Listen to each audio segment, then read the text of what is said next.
we inform. Religious freedom is about people of faith being able to live out their faith, live out their convictions, no matter where they are.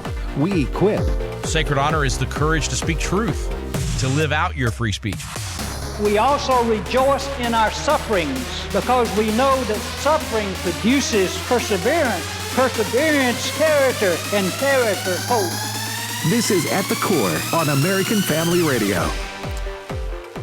Welcome to The Core here on American Family Radio. Walker Wildmon here on this brand new edition of the program. Glad to be with you today. As we do each Friday, Chris Woodward will be with us in the last segment to cover some of the trending news stories of the week. Dan Steiner, president, founder of Preborn Ministries, he's going to be with us in the second segment to talk about the life-saving work that they're doing with Preborn. And that's no exaggeration. Women and babies are being saved, not just literally, but spiritually as well, through Preborn's efforts. And so we're going to highlight that. If you would like to donate to Preborn, you can do so right now by going to afr.net. afr.net. $28 provides one free ultrasound. $140 provides 5 free ultrasounds. And we want to provide 5,000 ultrasounds for the week, ending this week, this week. So go to afr.net, or you can call 877-616-2396, 877-616-2396, and we need to continue pushing that pretty hard, even if we have to carry it into next week, because we want to reach our goal so that we can continue saving babies through Preborn. afr.net, afr.net. Also, the Hannah's Heart Conference coming up at the end of January in just about a week or so. The Hannah's Heart Conference is in Tupelo, Mississippi, and the primary audience here is couples that have struggled with infertility, and that's what Hannah's Heart Ministry is targeted towards. And so they're going to have a great conference here at Hope Church in Tupelo, Mississippi. You can go to afa.net/events, afa.net/events to register for the Hannah's Heart Women's Conference, January 30th and 31st here in Tupelo, Mississippi at Hope Church here in Tupelo. All right, well, let's turn our attention to the scripture. John chapter 11 is where we are, verses 43 and 44, talking about Jesus here. Now, when he had said these things, he cried with a loud voice, "Lazarus, come forth." And he who had died came out bound hand and foot with grave cloth, and his face was wrapped with a cloth. Jesus said to them, "Loose him and let him go." Jesus here performing the miracle of miracles, if you will, and that is raising a lifeless man, raising him from the dead and bringing him back to life. He was in the grave for 4 days. Jesus comes to the scene and has the full authority and the full power given to him by God to raise a man from the dead, and of course, this is the ultimate foreshadowing of Jesus raising himself from the dead and bringing us eternal life and bringing ultimate victory over death. That's what Jesus did here. And so the miracle of miracles, Jesus being raised from the dead, and God is a miracle-working God, and this is evidence of that, along with a litany of other passages throughout Scripture. That's John chapter 11, verses 43 and 44. Well, the winter storm is coming in quickly across the southeast, and this one's going to be very interesting to watch. At least one of the most widespread winter storms across the southeast that I've seen in my adult years and really throughout my memory. And I was actually just a little less than 6 months old when the winter storm of 1994 hit across the southeast, and so I hear stories of that. Of course, I don't remember any of it, but nonetheless, there's people talking about their memories of that. I don't know what this is going to look like. Some of the different weather models, say different things, so we'll just have to wait and see. But it does appear to be very widespread.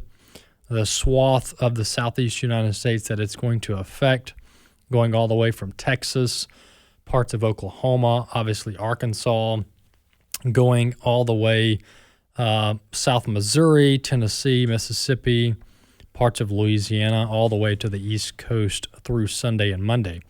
And so who knows the degree of effects, but it's not hard to say that some of our American Family Radio signals will be affected by this, because where this storm is tracking is through the heart of our radio signals. We have a lot of Texas covered.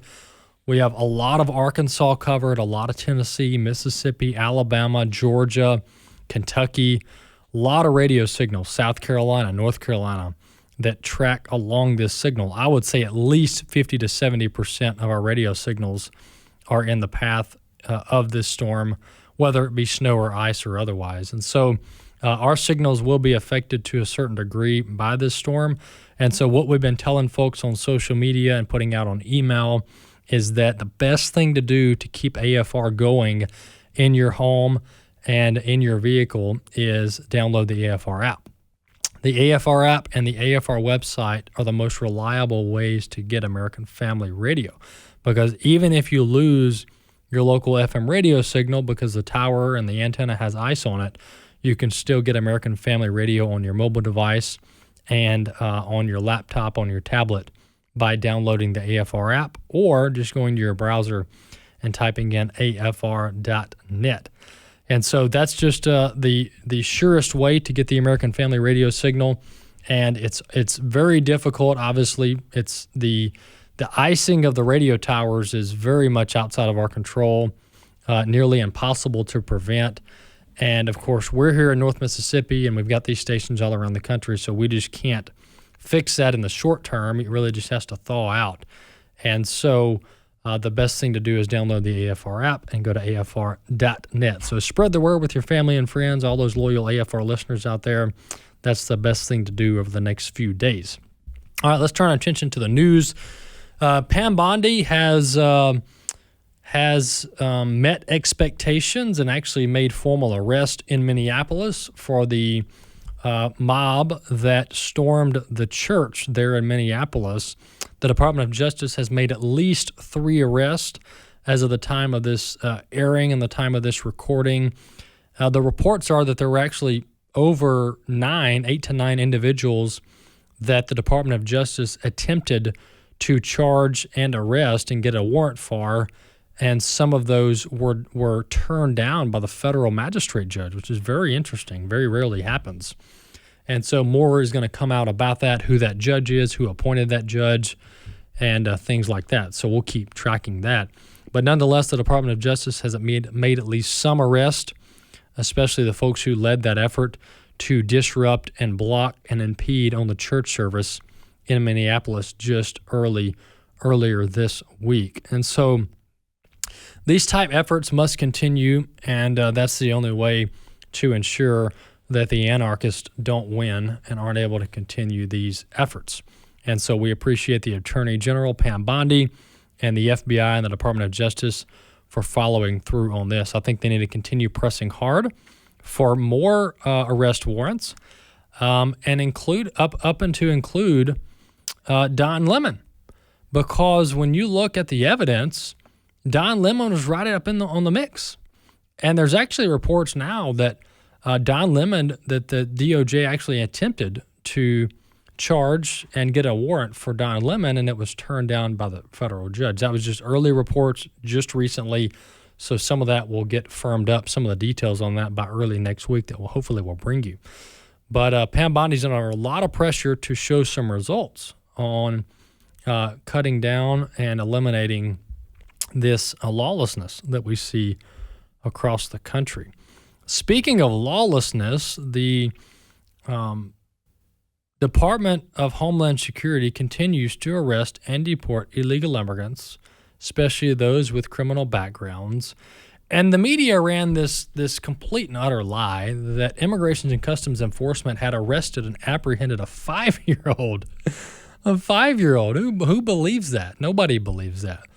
But the media pushed this narrative that Immigration and Customs Enforcement had apprehended a 5-year-old during their operations.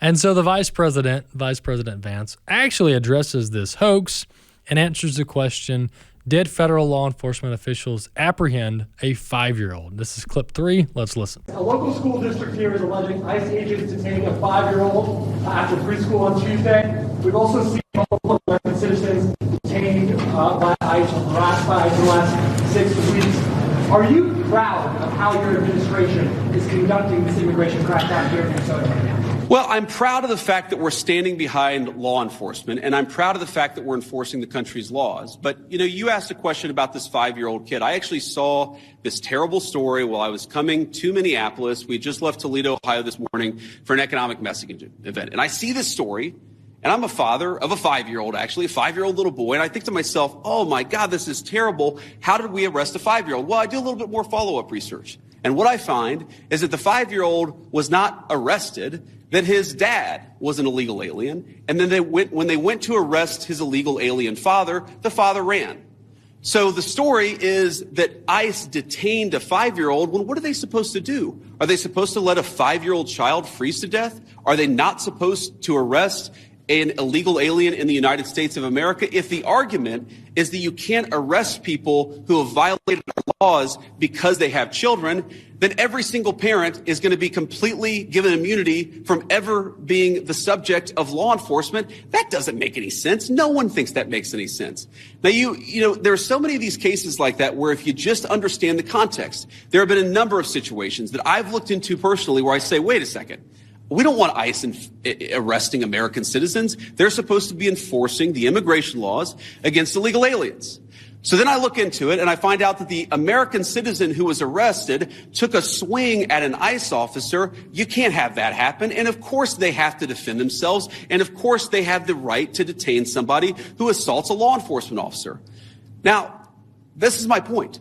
Do we want these things to happen? Do we want these arrests to be so chaotic? No, we don't. These guys want it least of all. But if we had a little cooperation from local and from local and state officials, I think the chaos would go way down in this community. Well, there you have it. The vice president obviously is bringing a lot of facts forth that aren't originally presented in the story. And I want to turn the attention on the illegal immigrant father who is being pursued by Immigration and Customs Enforcement. All right. So, number one, what kind of dad leaves the 5-year-old in the near 0-degree temperatures, in the life-threatening cold temperatures, to flee law enforcement? I think there's actually a legal term for this, and it's called abandonment. All right?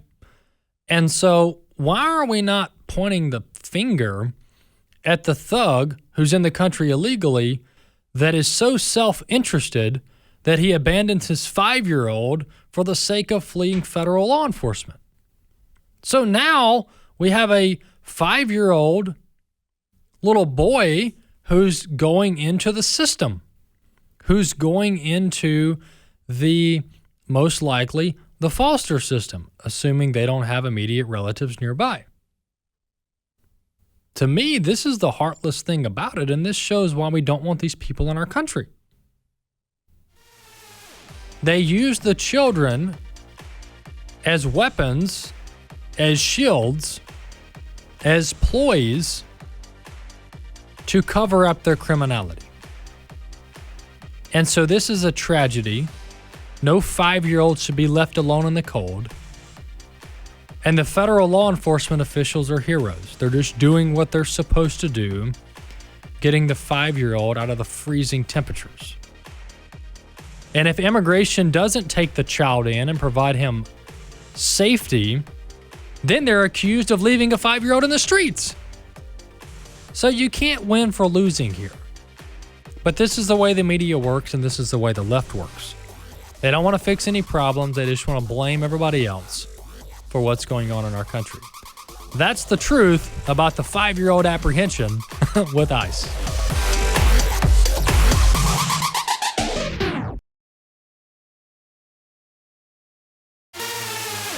At the Core podcasts are available at afr.net. Now, back to At the Core on American Family Radio. Welcome back to The Core here on American Family Radio. Glad to have you with us here on this Friday edition of the program. Well, throughout the week, and really if you've been listening to AFR for several years, you've heard us talk about preborn throughout the year, and especially in January during Pro-Life Month is when we particularly highlighted.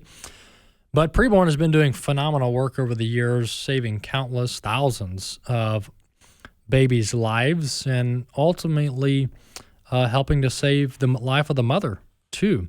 And so that's what we're going to talk about now. We have Dan Steiner, founder, president of Preborn Ministries, with us. Hey, Dan, welcome back to the program. My joy to be here, Walker. Thanks. Absolutely. Well, Dan, give us, for those who are maybe new to AFR or new to Preborn, give our folks a little history lesson, a little background on how Preborn was started. Yeah, thank you so much. Well, actually, this came from a time of prayer many, many years ago, over 30 years ago. Get up between 4:30 and 6:30, seek the Lord, and just thanking Him one morning for what He's done for me, and suffering and dying, which I deserve, not Him. And I said, Lord, what can I do to be a blessing to you, Lord? And He, in a very special way, showed me His broken heart over all of these babies. He sees every abortion in detail. It breaks His heart. It says in Psalm 139 that all their days are put out for them and planned by God before there's yet one of them, and yet they're cut off. And that breaks His heart. And I said, what can I do to remediate that? And that set me out on a path of what actually stops abortion. Certainly we've got legislation that's a good thing, and protests without violence, which is a good thing. But they don't really save a lot of babies. Good examples, the fall of Roe versus Wade. We had 80,000 more abortions the year after it was taken down and continued to go up because of chemical abortion. But compassion to women with practical help and the gospel makes a huge difference. And so that's what we started to do and started Preborn now, 20 years ago. This is our 20th anniversary. Dan, for those who don't know how Preborn works, tell us about the partnership, how Preborn is primarily a partnership ministry that helps provide these otherwise very expensive ultrasound machines for pro-life clinics all around the country. Talk about just how you guys are structured, how you go in and partner with the local pregnancy clinics, and how this works on a day-to-day basis. Yeah, so we do three things. We save babies, lead women to Christ, and do financial integrity. The way that we do that is that we provide them with the equipment and the competency they need to save babies.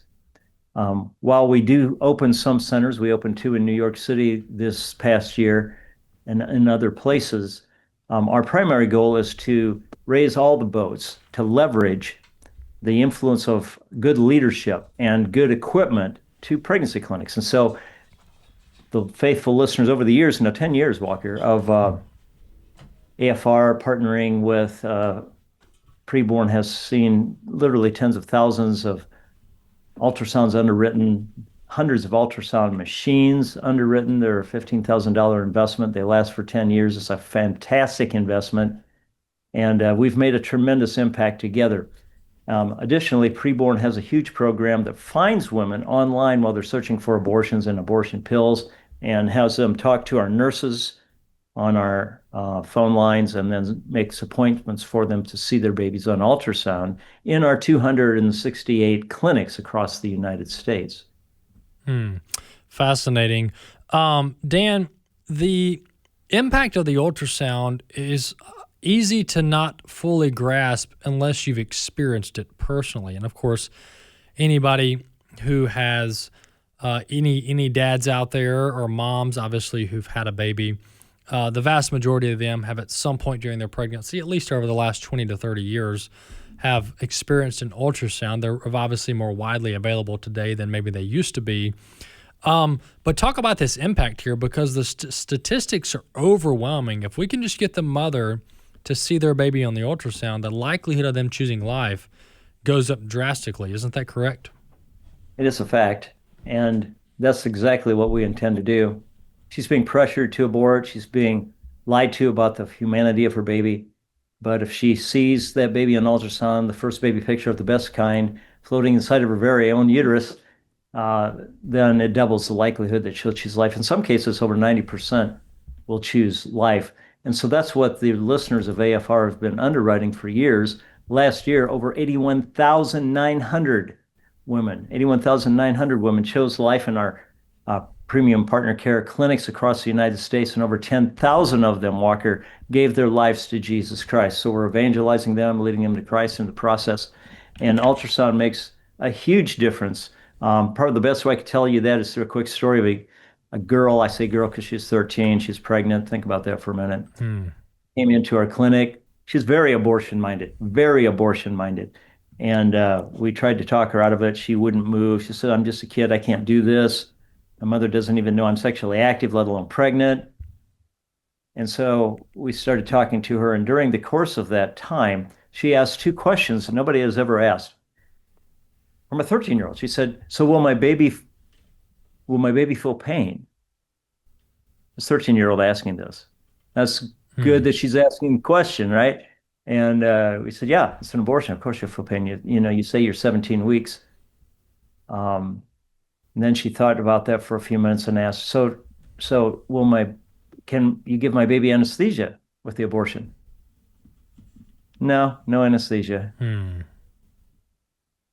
And so she thought about that for a while, but still would not choose life. So we took her back to the ultrasound room after the counseling, and there on the screen was not a 17-week, but a 20-week gestational age baby hanging in the balance of a 13-year-old girl's decision, the life of this baby.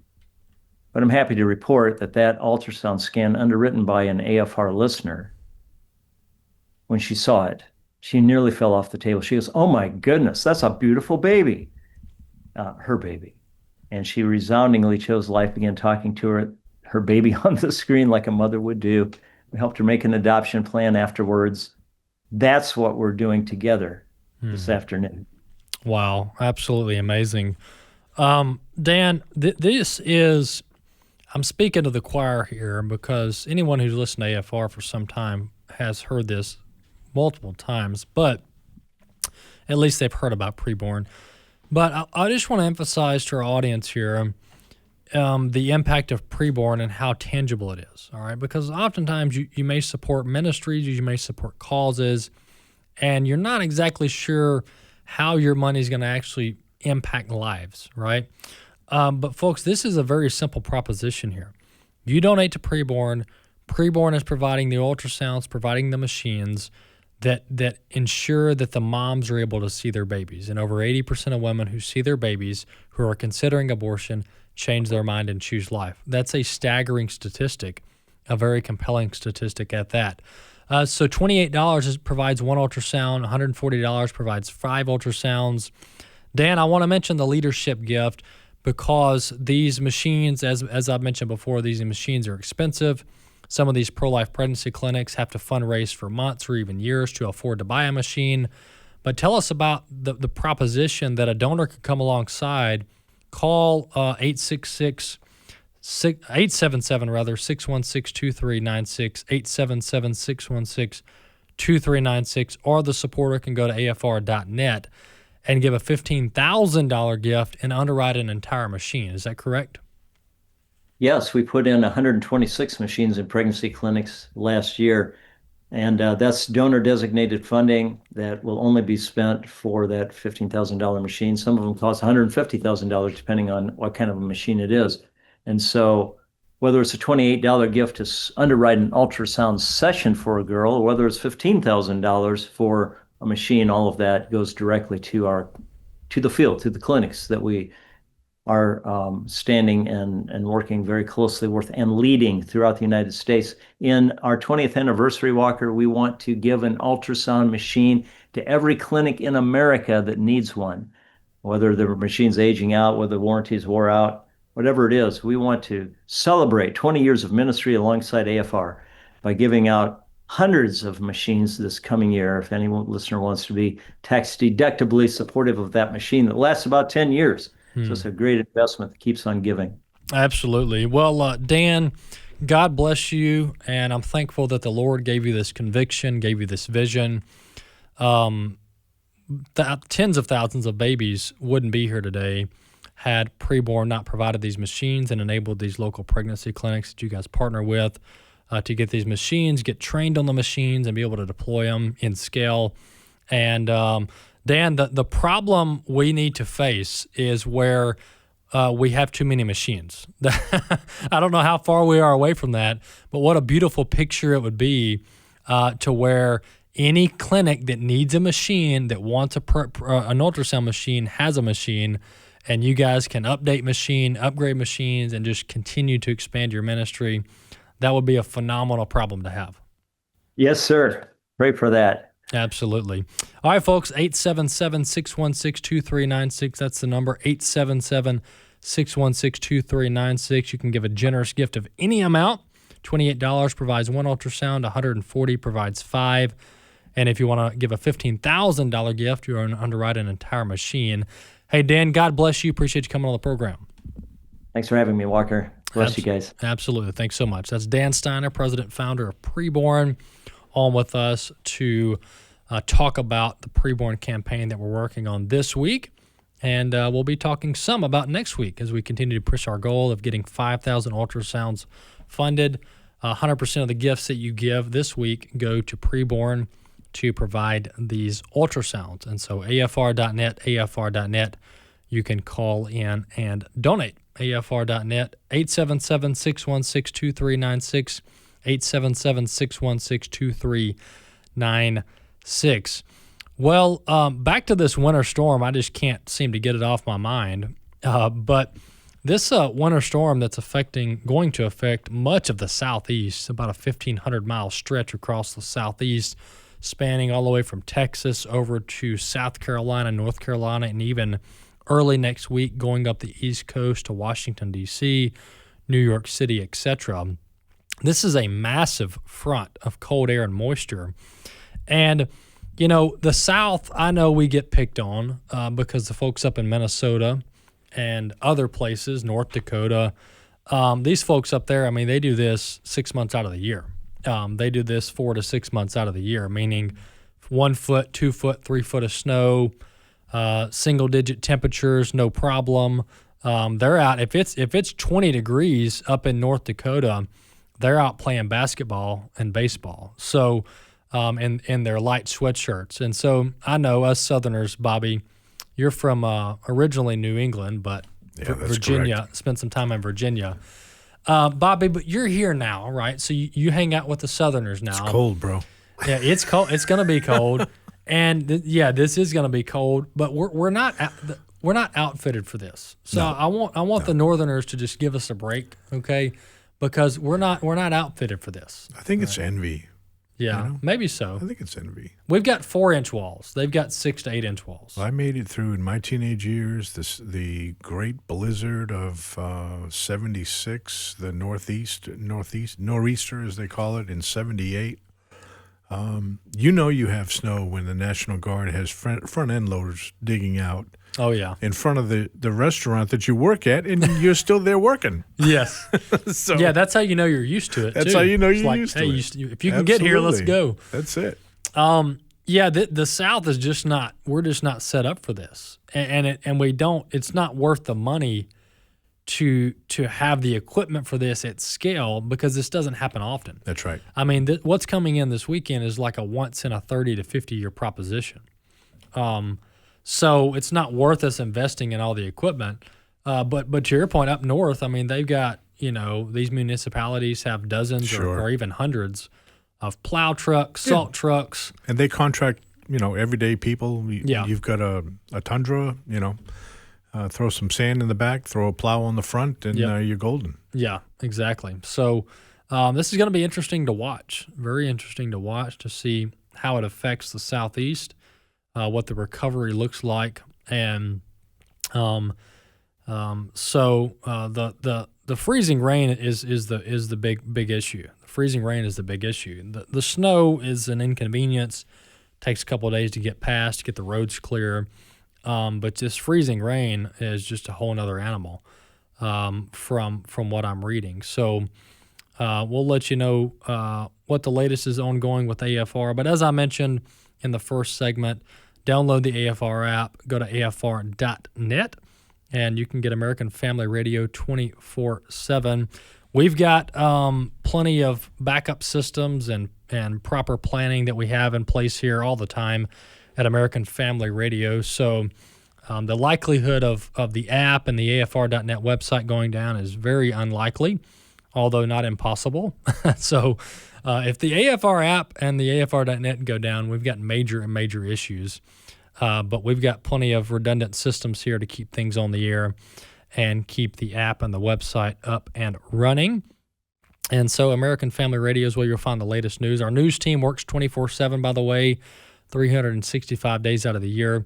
So they'll be providing newscast around the clock, updating everyone on the latest news and the latest news surrounding this winter storm that's going to hit the southeast over the weekend. So if you have loved ones, especially elderly or shut-ins, make sure you check on them.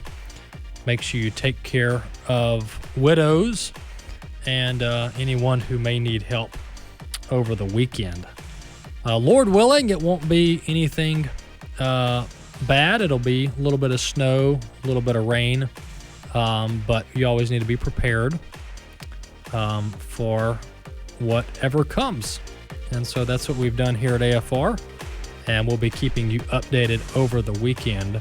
We've got one segment left. Chris Woodward's going to join us. We'll talk about some news items. Stay with us.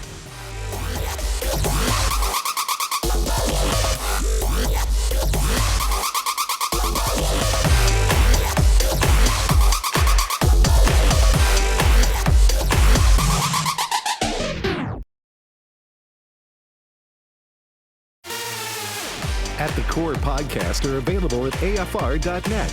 Now, back to At the Core on American Family Radio. Welcome back to the Core here on American Family Radio. Chris Woodward is with us for this last segment. Well, Chris, I've mentioned the winter storm a couple times.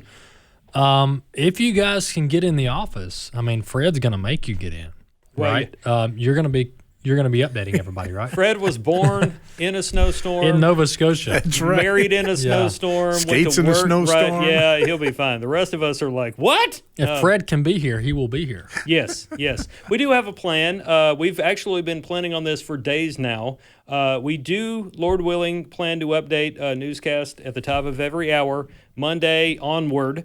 Rusty Pugh, myself, Robert Thornton will be kind of tag teaming that, and then some other folks. We may be doing things remotely, but we will be keeping folks updated somehow, some way on radio and web. Excellent. Well, Chris, a lot to cover this week. Let's start with the Greenland topic. Yes.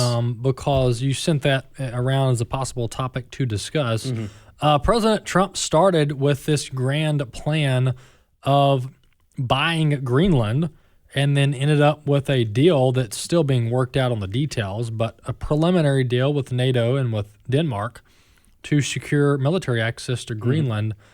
Tell us a little bit about that. Yeah, a lot of people have been saying this brings us back to the art of the deal, which is a Trump phrase. He wrote a book by that name. And I say it's the art of the deal because if you go back several days, maybe a few weeks, President Trump has been on record as saying he might use the military or consider using the military to take Greenland. And he said things like, it will be ours, we'll have Greenland. He also at one point was on record as saying, well, maybe I'll put tariffs on European countries and others that don't want us to acquire or take Greenland. He's since backed away from those things and said a few hours after making the threats at the Davos summit that he had agreed to what he's called a framework on the deal involving Greenland. So it looks like we may acquire something in the way of Greenland, whether or not it becomes the 51st state or a U.S. territory, much like Puerto Rico, something along those lines. He's going to get what he wants. And the reason President Trump says we need something like Greenland is for national security purposes. There's also a lot of rare earth minerals up there, which we need for things to defeat China in that game. But the big concern has been Russia and possibly even China Chinese military presence in the Arctic, and acquiring Greenland somehow, some way will help bring some peace to that region, and also probably calm some nerves of our European allies in NATO, which was created, as we all know, to make sure the Soviets didn't spread. Yeah, I've watched clips and read, perspectives of people who think this is a terrible idea or unnecessary, rather, and then those that think it's brilliant. The ones that think it's not necessary, one thing they fail to address is ballistic missile deterrence or ICBM deterrence. How far is Greenland away from abundant mineral mining? There's some mining already going on there, not very much. I think there's 2 or 3 mining sites. But there's not expansive mining access currently. It would take a lot of money, billions, to get it to a place where you can export a substantial amount of rare earth minerals. Although they are there, they're just very deep, hard to get to. But I think what this is all about, honestly, Chris, it's not about rare earth minerals. I don't even think it's about the shipping lanes in the Arctic. I think this is about the Golden Dome strategy, which, by the way, has already been funded by Congress through the One Big Beautiful Bill. Yeah. The primary ICBM path to the U.S. from Russia is over Greenland. And if you want to intercept missiles before they get to the mainland or get closer to the mainland, then Greenland's where it's at. Right. Now, the what it would take to actually deploy a ICBM interceptor system in Greenland is pretty substantial. We're talking a lot of time and money, but that's the place where all the experts say, hey, this is what we need to deter Russia from shooting missiles over to the States. Absolutely. And so if that's the plan here, then I don't know who could be against that plan. Right. And, there has been a lot of criticism from news outlets and the political candidates that they helped put in office and continue to support on air. A lot of people have said, well, this is silly. Trump's just trying to acquire land and he's a dictator, completely ignoring the past efforts by different administrations, including the Truman administration, to acquire Greenland. People forget that the Truman administration wanted Greenland for its own reasons. Actually, if you go back as far as like 1867, U.S. administrations have tried to get Greenland for whatever reason. Fortune magazine had an article about that. I think the headline is something like 3 times we've tried to get Greenland in the past. Yeah. So for anybody on MS Now or whatever I'm supposed to call it, or CNN, to say this is a terrible thing, I can't believe he did this, it's terrible. It's not the first time that a president wanted Greenland for some reason. Correct. Yeah, I agree completely. I think if President Trump is able to secure a deal where we get substantial military access and territory enough to build an anti-ballistic missile defense system there, I think that's a huge win. It's a huge win. And I all along, look, this is what, I don't know how long it's going to take, I guess never, for people to understand how President Trump works. Some people they still act shocked at President Trump's approach to negotiating. Right. He's been doing this from a presidential standpoint since 2015, 2016. He's been doing this as a businessman for 40 years plus, really 40 to 50. And so to act shocked that President Trump's first negotiating tactic is to say, we want the whole thing. We want all of Greenland. And when asked, how are you going to get it? He says, all options are on the table. This is Donald Trump 101. This is what he does. And then he ends up at a place that's far more reasonable and palatable, and that is simply striking a security deal with Denmark where we get certain access and certain territories given over to us. Yes. Yeah, I mean, this is something he's done in like real estate where, let's say you want some kind of building in New York or wherever, and you go to the person and you say, okay, I want your property for $40 billion. And they're like, oh, that's crazy. Right. And, oh, well, fine, I'll walk out of here. And then he lets time go by. Nobody's interested in this company. Maybe now they're in the water because they made some bad hiring decisions or bought something they shouldn't have. Yeah. And he comes in and goes, okay, I'll give you $1 billion. I mean, and then he saved $39 billion. Yeah. And people are like, what a genius. I mean, know. that's basically But at the first same they think tactic. he's crazy. Yes. Yeah. And so maybe one day we'll all figure out that President Trump's opening offer is always the craziest. Yes. I'm not like a war hawk, but I sleep better at night knowing we've got something to protect us from, nuclear missile attacks versus the Kamala Harris lay down your arms approach that we might be living in right now. Because clearly that diplomacy, and I'm using air quotes, does not work with Russia or some other bad actor. Yeah, I completely agree.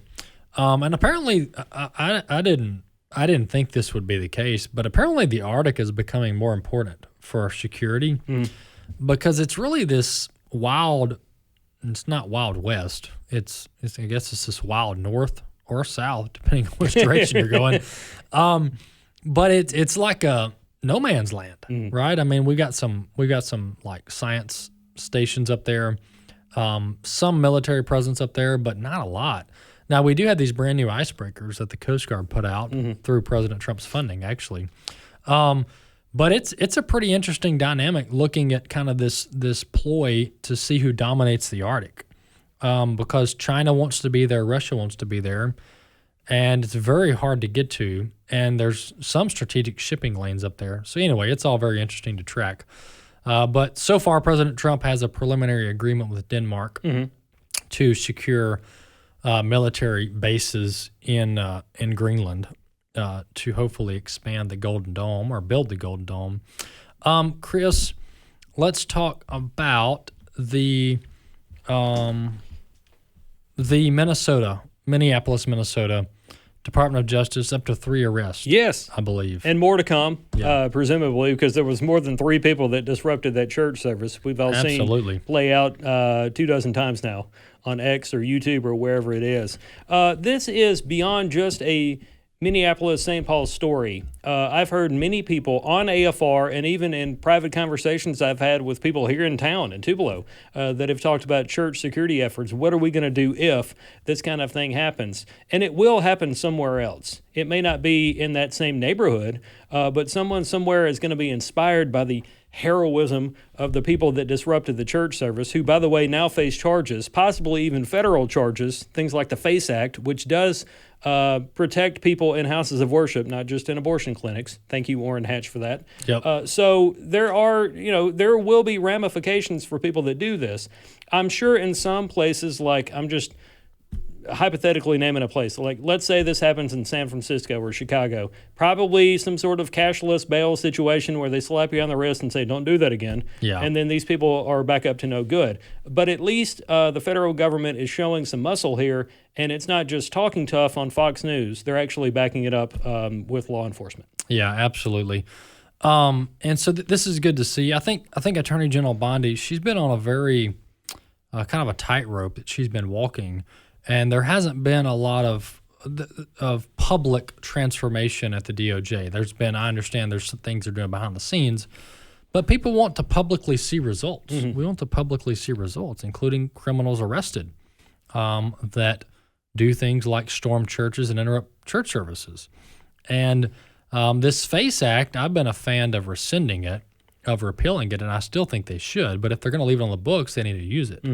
And but maybe this will force the Democrats to say, hey, we should repeal the FACE Act, because then we can say, yes, we agree with you. Let's repeal the FACE Act, and we can take it off the books so that pro-lifers aren't targeted with it again for simple trespass charges at best. So it's an interesting dynamic, though, Chris, to see something like the FACE Act, which was used against us just 2 years ago, being used against the left. To give you an idea of how often it's used against pro-life people, wrongly, rightly, what have you, because it's used wrongly against a number of pro-lifers, I would say.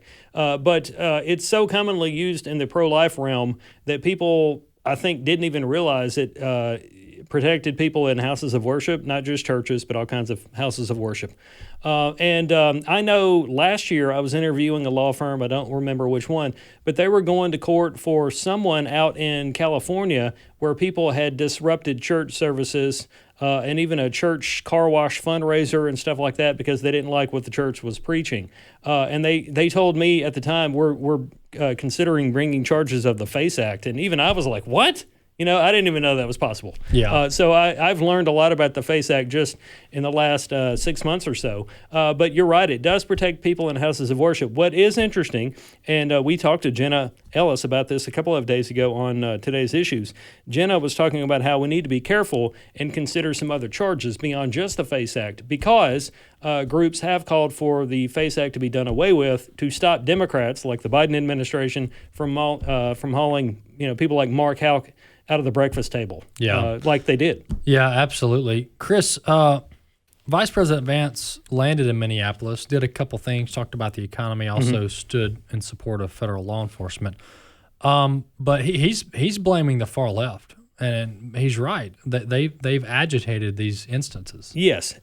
Pretty much all the issues today with the Democratic Party, the really bad ones that we talk about on this show and other programs on American Family Radio, are things that the far left got started or inspired people maybe on the fence about some issues. And it goes to show you how a small group, or a growing number, but still a small group of the Democratic Party, they're really controlling everything now. It's been that way since probably 2016 or so, because there were a lot of people that supported Bernie Sanders, who's not even a Democrat, in his bid to become the Democrat nominee back in 2016. And after the Democratic Party took his basically campaign chances from him and gave them to Hillary and her superdelegates, the party then moves further to the left to try to get those people in time for Bernie to run again in 2020. And then when they realize, hey, we can't have a socialist running the party and being the president, they stole it from him and gave it to Joe Biden, who may or may not have gone on to win the presidential election in 2020.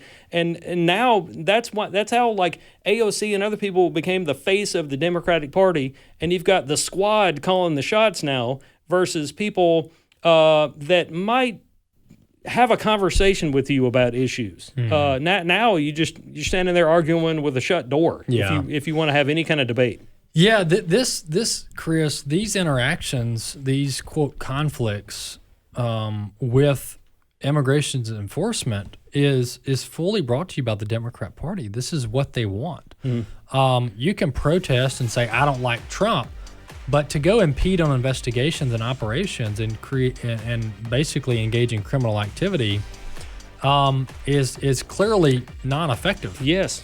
So all of this hoopla about immigration and customs enforcement is really brought to you by the Democrat Party. It is. I think law enforcement will probably be the issue in the midterms because the economy is going to be humming. Yeah, absolutely. Thanks, Chris. Thank you. All right, folks, American Family Radio, glad to be with you on this Friday edition. Stay tuned to AFR. Don't forget, download the AFR app. Visit afr.net. We'll see you next week.